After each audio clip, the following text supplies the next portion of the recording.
नमस्कार दोस्तों, कैसे हैं आप सभी। आशा करता हूँ अच्छे होंगे, स्वस्थ होंगे और मस्त होंगे और अपने पढ़ाई में व्यस्त होंगे। तो चलिए, स्वागत करता हूँ मैं आपका अपना यूट्यूब चैनल मैथ अड्डा सारण में। फिर मैं हाजिर हो गया एक नया सेशन लेके, यानी कि इसके झांसा का जो रेलवे ग्रुप डी के लिए स्पेशल गेस्ट पेपर बोल के बुक आया है, इसका फिजिक्स का मैं पार्ट 4 लेके आप सभी के सामने आया हूँ। इस पार्ट में सारे फिजिक्स जो है 194 के आसपास फिजिक्स के क्वेश्चन है, वो सारे कंप्लीट हो जाएंगे। तो अगर आप हमारे चैनल पर नए हैं तो चैनल को सब्सक्राइब कर लीजिए और साथ ही साथ बेल आइकन को प्रेस कर लीजिए, ताकि हम कोई भी वीडियो अपलोड करें उसका नोटिफिकेशन आपको मिलता रहे। और उन लोगों से मैं ख़ास तौर पे रिक्वेस्ट कर रहा हूँ कि जो लोग मेरे चैनल को सब्सक्राइब नहीं किए हैं, वो लोग 52% लोग हैं जो मेरे चैनल पे तो वीडियो को देखते हैं लेकिन चैनल सब्सक्राइब नहीं किए हैं।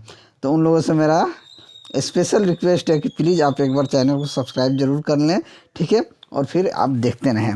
अगर वीडियो आपको अच्छा लगे तो वीडियो का आप लाइक ज़रूर करें। तो चलिए, बिना टाइम वेस्ट किए क्लास को हम शुरू करते हैं और आज का पहला क्वेश्चन देखते हैं। आज का पहला क्वेश्चन है कि जब प्रकाश की किरण एक सघन माध्यम से विरल माध्यम में विचरण करती है तो ये झुक जाती है। देखिए, जब भी प्रकाश की सघन माध्यम से विरल माध्यम में विचरण करती है तो वो कहाँ जाती है, तो वो अभिलंब से क्या हो जाती है, दूर भागती है। ठीक है, अभिलंब से दूर भागती है। तो ऑप्शन डी क्या हो जाएगा, अभिलंब से दूर और तीव्र गति में झुक जाती है। तो ऑप्शन डी क्या हो जाएगा, आपका सही आंसर हो जाएगा। ठीक है, चलिए अगला क्वेश्चन कि यदि एक दर्पण के वक्रता की फोकल लंबाई और त्रिज्या के बीच संबंध क्या हो जाएगा। तो एक दर्पण के वक्रता की फोकल लंबाई और त्रिज्या के बीच संबंध क्या होता है, आर बराबर 2f होता है। ठीक है, यहीं से फोकस दूरी की बात की जाए तो r/2 होता है। ठीक है, तो ऑप्शन सी क्या हो जाएगा, आपका सही आंसर हो जाएगा r बराबर 2f। नेक्स्ट कि डैश के कारण आकाश में तारा टिमटिमाता दिखता है। तो देखिए, आकाश में तारा टिमटिमाई देता है कब, किसके कारण, तो ये प्रकाश के अपवर्तन के कारण दिखता है, यानी कि वायुमंडल द्वारा प्रकाश का अपवर्तन के कारण जो होता है वो तारा क्या होता है, टिमटिमाता हुआ दिखता है। तो वायुमंडल द्वारा प्रकाश के अपवर्तन के कारण तारा जो है टिमटिमाता दिखता है। तो ऑप्शन डी क्या हो जाएगा, आपका सही आंसर हो जाएगा। नेक्स्ट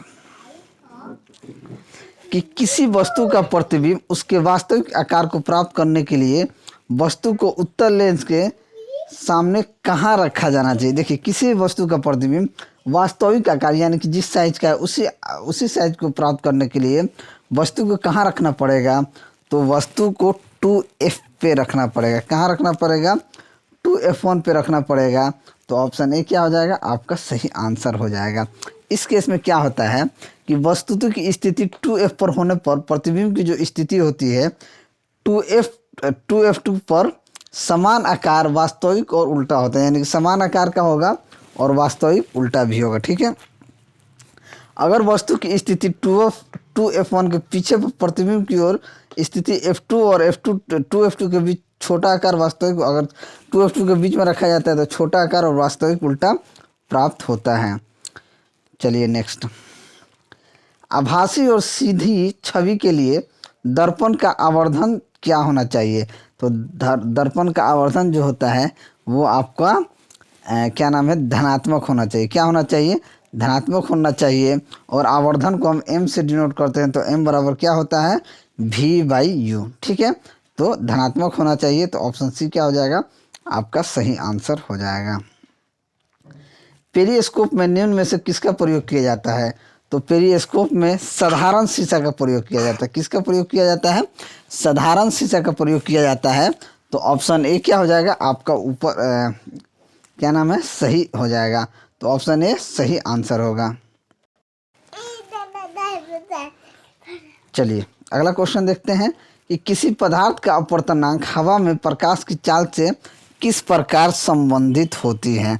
तो ये किस प्रकार संबंधित होती है, तो देखिए, किसी भी पदार्थ का अपवर्तनांक हवा में प्रकाश की चाल से किस प्रकार संबंधित होती है। तो अपवर्तनांक जो होता है ये होता है हवा में प्रकाश की चाल, हवा में प्रकाश की चाल बट्टा पदार्थ में प्रकाश की चाल। तो हवा में प्रकाश की चाल बट्टे पदार्थ की प्रकाश की चाल, तो ऑप्शन डी क्या हो जाएगा आपका सही आंसर हो जाएगा। अपवर्तनांक की सहायता से किसी भी माध्यम की सघनता या विरलता का पता चलता है। ठीक है, चलिए अगला क्वेश्चन। सर्च लाइट का परावर्तक कौन सा होता है? तो सर्च लाइट का जो परावर्तक होता है वो आपका हो जाता है अवतल दर्पण। अवतल दर्पण क्या होता है? सर्च लाइट का परावर्तक होता है। तो ऑप्शन बी क्या हो जाएगा आपका सही आंसर हो जाएगा। देखिए, अवतल दर्पण का जो उपयोग होता है गाड़ी की हेडलाइट में, दाढ़ी बनाने में किया जाता है। दाढ़ी बनाने वाला दर्पण में, सोलर प्लेट में होता है, सर्च लाइट में होता है, लेज़र लाइट में होता है, आँख का डॉक्टर, दांत का डॉक्टर, ये सब क्या करते हैं? अवतल दर्पण का प्रयोग करते हैं। ठीक है, चलिए अगला क्वेश्चन। डैश को एक अपसारी दर्पण भी कहा जाता है, यानी कि उत्तल दर्पण को अपसारी दर्पण भी कहा जाता है। तो ऑप्शन बी क्या हो जाएगा आपका सही आंसर हो जाएगा। वहीं अवतल दर्पण को अभिसारी दर्पण कहा जाता है, और उत्तल दर्पण की फोकस दूरी क्या होती है? धनात्मक होती है, और अवतल दर्पण की फोकस दूरी ऋणात्मक होती है। ये पॉइंट भी इम्पोर्टेंट है। ठीक है, चलिए नेक्स्ट। वास्तविक प्रतिबिंब पाने के लिए एक वस्तु 20 सेंटीमीटर फोकस की दूरी वाले अवतल दर्पण से 30 सेंटीमीटर की दूरी पर रखी हुई है। दर्पण से प्रतिबिंब की दूरी क्या हो जाएगी? देखिए, दर्पण सूत्र क्या होता है? 1/f बराबर 1/u प्लस 1/v। अब देखिए, इस क्वेश्चन में f का मान कितना दिया है? -20 सेंटीमीटर, 20 सेंटीमीटर रखा है, तो f बराबर -20 हो गया। ठीक है, u क्या होते हैं? वस्तु की दर्पण से दूरी u होती है, तो u का मान कितना दिया है? -30 सेंटीमीटर। हमसे v पूछ रहा है, तो 1/-v बराबर, सॉरी, f हमारा कितना है? 1/-20 बराबर 1/-30 प्लस 1/v। अब v का मान हम निकाल देंगे, तो 1/v बराबर, ये उधर आएगा, ये इधर आएगा, तो क्या हो जाएगा? माइनस से प्लस हो जाएगा। तो 1/30 माइनस 1/20, एलसीएम कितना हो जाएगा? 60। ये हो जाएगा 2 - 3 माइनस 1/60, यानी v का मान कितना आ जाएगा? -60 सेंटीमीटर, यानी कि 60 सेंटीमीटर। तो ऑप्शन ए क्या हो जाएगा आपका सही आंसर हो जाएगा। चलिए अगला क्वेश्चन देखते हैं। अगला क्वेश्चन है कि उत्तल लेंस की फोकल लंबाई 50 सेंटीमीटर है, इसकी शक्ति की गणना कीजिए। उत्तल लेंस की फोकस लंबाई कितनी है? 50 सेंटीमीटर, यानी कि f कितना हो गया? 50 सेंटीमीटर। तो हमारे पास इसकी शक्ति पूछा है, यानी कि उत्तल लेंस की शक्ति कितना हो जाती है? d बराबर 1/f। ठीक है, तो f बराबर 50 सेंटीमीटर है, तो इसे मीटर में बदलेंगे तो कितना हो जाएगा? 50/100, 50/100 यानी कि 1/2 मीटर, यानी कि 1/f बराबर 1/1/2, यानी कि कितना हो जाएगा? 2d हो जाएगा। क्या हो जाएगा? 2d। तो ऑप्शन बी क्या हो जाएगा आपका सही आंसर हो जाएगा। नेक्स्ट, जल का अपवर्तनांक 4/3 है, तो जल में प्रकाश की गति क्या हो जाएगी? तो जब जल का अपवर्तनांक यानी कि म्यू का मान कितना है? 3 है, 4/3 है, तो प्रकाश की गति क्या होगी? प्रकाश की गति हम कैसे निकालेंगे? 4 जल का अपवर्तनांक यानी म्यू बराबर 4/3 है, तो 4/3 बराबर 3 गुना 10⁸ करेंगे, तो ये 3 3 9, यानी कि v बराबर कितना हो जाएगा? 3 गुना 10⁸ गुना 3/4, यानी कि आपका ये हो 3 3 का 9, 9 को 4 से भाग देंगे तो कितना बार में जाएगा? 2.25। तो ये हो जाएगा 2.25 इंटू 10⁸ मीटर पर सेकेंड। तो ऑप्शन ए क्या हो जाएगा आपका सही आंसर हो जाएगा। निम्न में कौन गलत है? गलत पूछा है कि निम्न में कौन गलत है, तो हमको गलत बताना है। तो P बराबर I²R, P बराबर VI, P बराबर VI²/R। तो P बराबर क्या होता है? देखिए, P बराबर VI होता है, P बराबर होता है VI, जहाँ V क्या होता है? वोल्ट, I विद्युत धारा, और P शक्ति होता है। ठीक है, P बराबर I²R, P बराबर I² R होता है। ठीक है, क्योंकि P बराबर अगर IR इंटू आई किया जाए तो V बराबर आई आर होता है, V बराबर इस V बराबर आई आर होता है, तो ये भी सही है। ठीक है, चूँकि P बराबर V आई से क्या नाम है, V बराबर आई आर से, V बराबर आई आर से, V बराबर अगर आई आर है तो यहाँ से I का वैल्यू देखेंगे तो V बटा आर होता है, तो P बराबर V स्क्वायर आर भी होता है। तो गलत कौन सा हो जाएगा, तो D यानी कि P बराबर आई स्क्वायर आर नहीं होता है, तो ऑप्शन डी क्या हो जाएगा, आपका सही आंसर हो जाएगा। नेक्स्ट, किसी धातु के तार में विद्युत का प्रवाह होता है इलेक्ट्रॉन के कारण, प्रोटॉन के कारण, आयन के कारण या इन सभी के कारण। तो देखिए, किसी भी धातु के तार में विद्युत का जो प्रवाह होता है वो इलेक्ट्रॉन के कारण होता है, तो ऑप्शन ए क्या हो जाएगा, आपका सही आंसर हो जाएगा। ठीक है, मुक्त इलेक्ट्रॉन के कारण ही आवेश चालक के एक सिरे से दूसरे सिरे तक क्या होता है, पहुंचता है। नेक्स्ट, प्रतिरोध का मात्रक डैश होता है, प्रतिरोध का मात्रक ओम होता है। क्या होता है, प्रतिरोध का मात्रक ओम होता है, तो ऑप्शन ए क्या हो जाएगा, आपका सही आंसर हो जाएगा। विद्युत धारा को एम्पियर में मापते हैं और विभव को वोल्ट में मापा जाता है। नेक्स्ट, लंबी संचारण लाइनों में वोल्टेज डैश में मापी जाती है। वोल्टेज जो है लंबी संचारण लाइन वोल्टेज में किलोवाट में नापा जाता है, यानी कि किलो वोल्ट में नापा जाता है, केवी में। तो ऑप्शन सी क्या हो जाएगा, आपका सही आंसर हो जाएगा। नेक्स्ट, कि सही संबंध बताएं। सही संबंध हमको बताना है, धारिता बराबर आवेश बट्टा विभव, तो धारिता बराबर आवेश बट्टा विभव ही होता है, तो ऑप्शन ए क्या हो जाएगा, आपका सही आंसर हो जाएगा। ये सब नहीं होता है। नेक्स्ट, डैश डैश की चालकता अधिकतम होती है, तो आयन की चालकता जो होती है अधिकतम होती है, इलेक्ट्रॉन न्यूट्रॉन प्रोटॉन की नहीं होती है, आयन की होती है, तो ऑप्शन डी क्या हो जाएगा, आपका सही आंसर हो जाएगा। नेक्स्ट, संधारित्र कार्य करता है। संधारित्र जो है ये एसी और डीसी दोनों पे कार्य करता है। संधारित्र जो है एसी और डीसी दोनों पे कार्य करता है। ठीक है, तो ऑप्शन सी क्या हो जाएगा, आपका सही आंसर हो जाएगा। नेक्स्ट, 15 ओम के प्रतिरोध वाले परिपथ पर 150 वोल्ट लगाया जाता है, तो प्रतिरोध द्वारा खर्च शक्ति क्या हो जाएगी। देखिए, यहाँ पे अगर हमसे यहाँ पे आर की बात करें तो आर, एक मिनट, आर बराबर 1.5 ओम है, भी बराबर 150 वोल्ट है, तो पी बराबर क्या हो जाएगा। अभी हमने थोड़ा देर पहले देखा है पी बराबर वी स्क्वायर बाई आर, ये क्या हो जाएगा 150 गुना 150 बटा आर कितना है 1.5, तो यहाँ से शक्ति क्या हो जाएगी, ये 1.5 है, तो इसको भी अगर 15 कर दें तो ये 1500 हो जाएगी, तो ये हो जाएगा 100, यानी कि 15,000 वाट हो जाएगा, तो ऑप्शन सी क्या हो जाएगा, आपका सही आंसर हो जाएगा। नेक्स्ट, 9 ओम प्रतिरोध वाली तार को दुगना कर दिया जाए तो तार के नए प्रतिरोध की गणना कीजिए। देखिए, आर बराबर क्या होता है, rho l by a, R बराबर होता है रो एल बाई ए। ठीक है, अगर इसके कितना मान दिया है 9 ओम। ठीक है, यदि त्रिज्या को अगर हम दुगना कर दें तो क्या हो जाता है, आर बराबर rho l pi r square, area क्या होता है पाई आर स्क्वायर में होता है, तो आर वन हमारा देखा यहाँ से देखा जाए rho l by pi 2 r square हो जाएगा, तो ये क्या हो जाएगा rho l by 4 pi r square, तो ये कितना हो जाएगा 4 पाई स्क्वायर, यहाँ 9 ओम है तो 9/4 यानी कि 2.9/4 अगर करें तो कितना गुना हो जाता है 2.25 ओम गुना हो जाएगा, तो ऑप्शन सी क्या हो जाएगा, आपका सही आंसर हो जाएगा।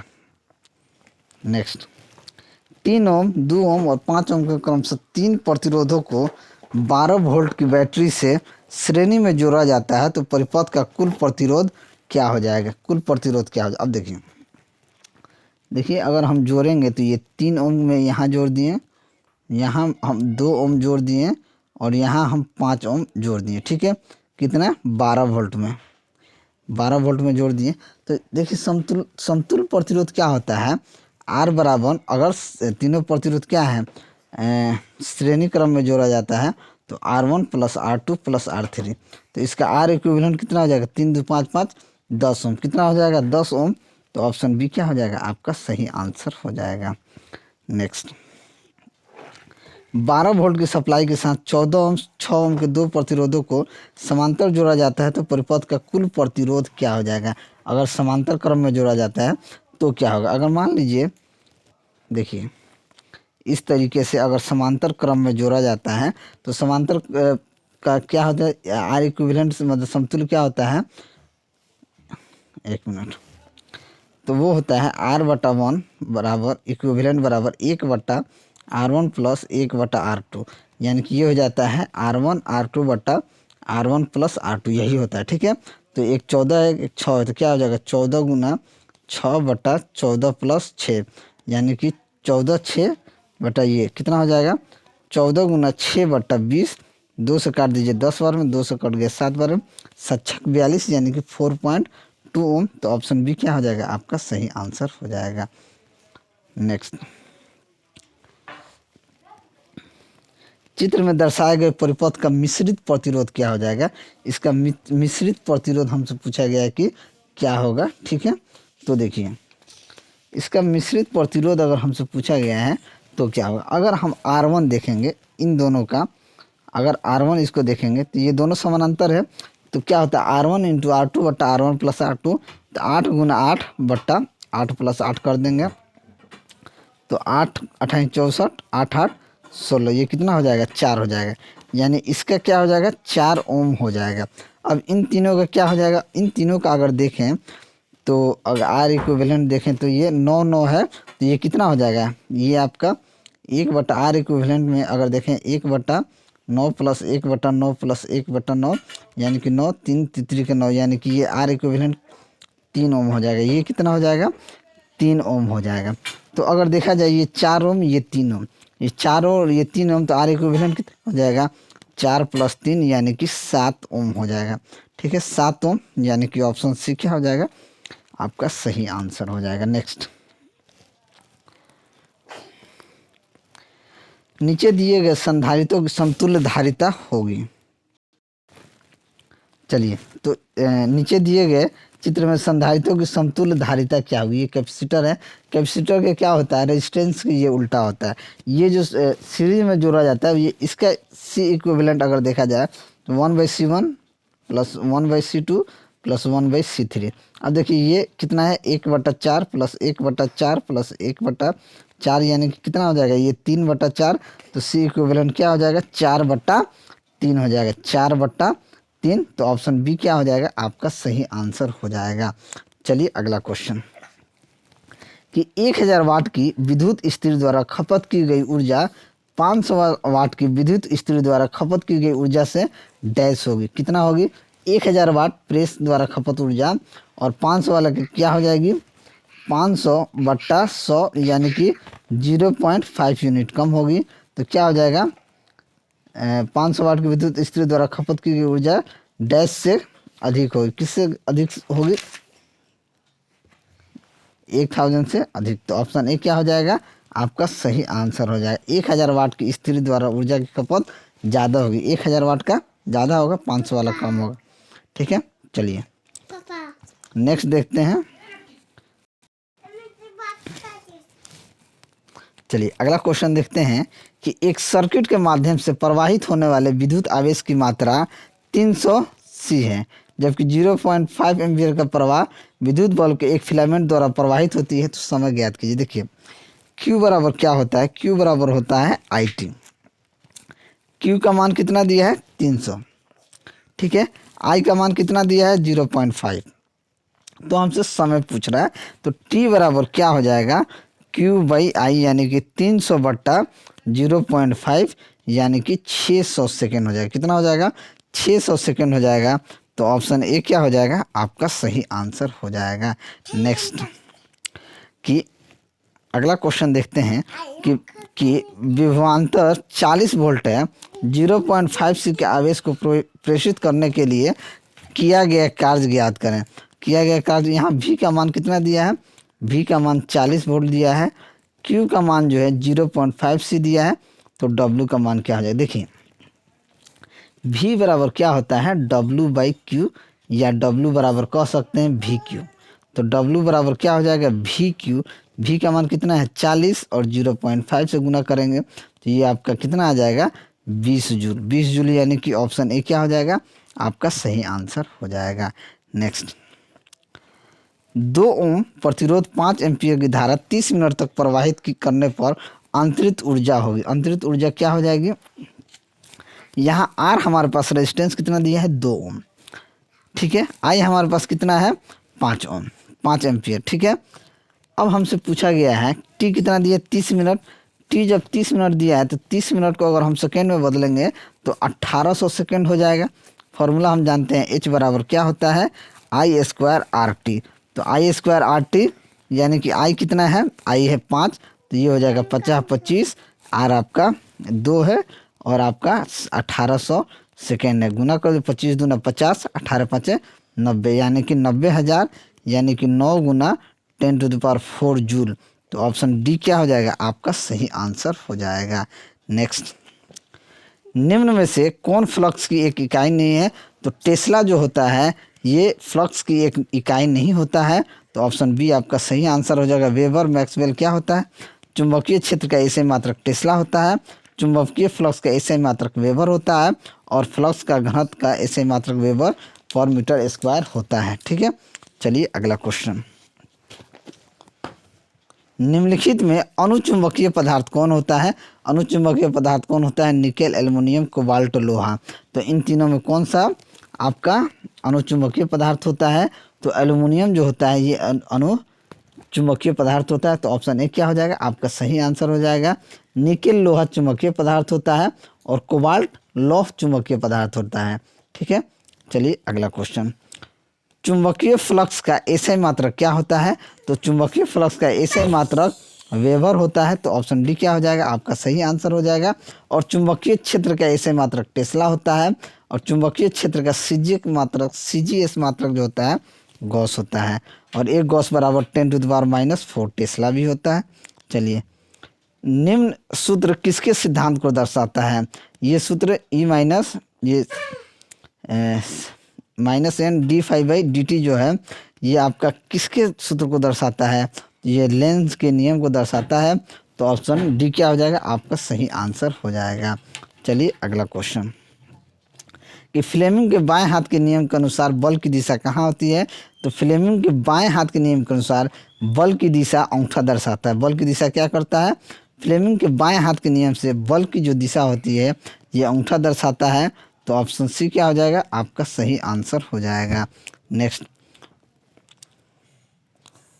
अगला क्वेश्चन है कि वह ताप जिसके ऊपर पदार्थ अनुचुंबकीय या जिसके नीचे लोह चुंबकीय होता है कहलाता है, वह ताप क्या कहलाता है, क्यूरी ताप कहलाता है। तो ऑप्शन सी क्या हो जाएगा आपका सही आंसर हो जाएगा, ठीक है।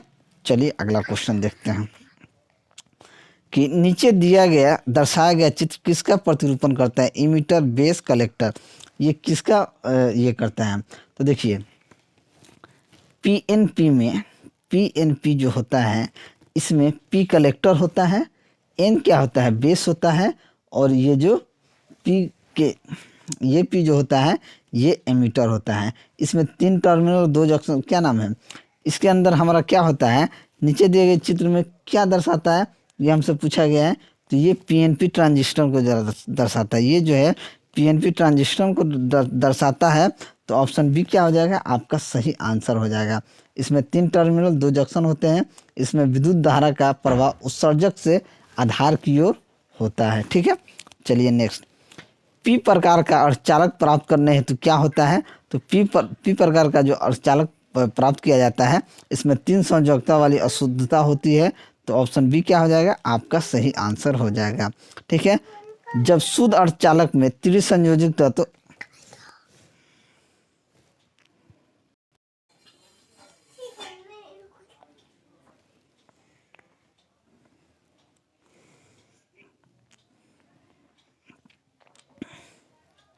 हाँ डैश अर्धचालक सेमीकंडक्टर होता है, तो जर्मेनियम अर्धचालक जो होता है ये सेमीकंडक्टर होता है, तो ऑप्शन डी क्या हो जाएगा आपका सही आंसर हो जाएगा। और किसी गर्म भट्टी में उत्सर्जित विकिरण जो होता है ये अवरक्त होता है, तो ऑप्शन सी क्या हो जाएगा आपका सही आंसर हो जाएगा। और प्रत्यावर्ती धारा का आविष्कार डैश ने किया था, तो प्रत्यावर्ती धारा का आविष्कार निकोला टेस्ला ने किया था। तो ऑप्शन ए क्या हो जाएगा, आपका सही आंसर हो जाएगा। अब प्रत्यावर्ती धारा वह धारा होती है जो किसी विद्युत परिपथ में अपनी दिशा बदलती रहती है, ठीक है। और फाउंटेन पेन का आविष्कार किसने किया था, तो फाउंटेन पेन का जो आविष्कार था ये लेविस ई वाटरमैन ने किया था। तो ऑप्शन बी क्या हो जाएगा, आपका सही आंसर हो जाएगा। डॉक्टर लीडी फॉरेस्ट एक अमेरिकी आविष्कारक थे, ठीक है। और ये फाउंटेन पेन का आविष्कार लेविस वाटरमैन ने 1884 ईस्वी में यूएसए में किया था, ठीक है। चलिए अगला क्वेश्चन देखते हैं कि निम्नलिखित को सुमेलित कीजिए, यानी कि इसे मिलाना है, ठीक है। हाइग्रोमीटर, एस्फिग्नोमीटर, एस्फिगोमैनोमीटर, बोलोमीटर और पायरोमीटर, इन सभी को क्या करना है, मिलाना है। तो देखिए हाइग्रोमीटर जो होता है वायुमंडलीय आर्द्रता के लिए होता है, एस्फिग्नोमीटर जो होता है रक्त दाब के लिए होता है, बेलोमीटर जो होता है ये विकिरण ऊर्जा के लिए होता है, और पायरोमीटर जो होता है उच्च ताप के लिए होता है। तो चलिए ये टोटल 194 क्वेश्चन इसके जासर का जो गेस पेपर था इसमें था, ये टोटल कंप्लीट हो गया है। अगर वीडियो आपको अच्छा लगा तो वीडियो को लाइक करें, दोस्तों में शेयर करें। अगर आप हमारे चैनल पर नए हैं तो चैनल को सब्सक्राइब करें। मैं ऐसे ही वीडियो लेकर आपके सामने हाजिर होता रहूँगा। चलिए मिलते हैं अगले वीडियो में, तब तक के लिए जय हिंद।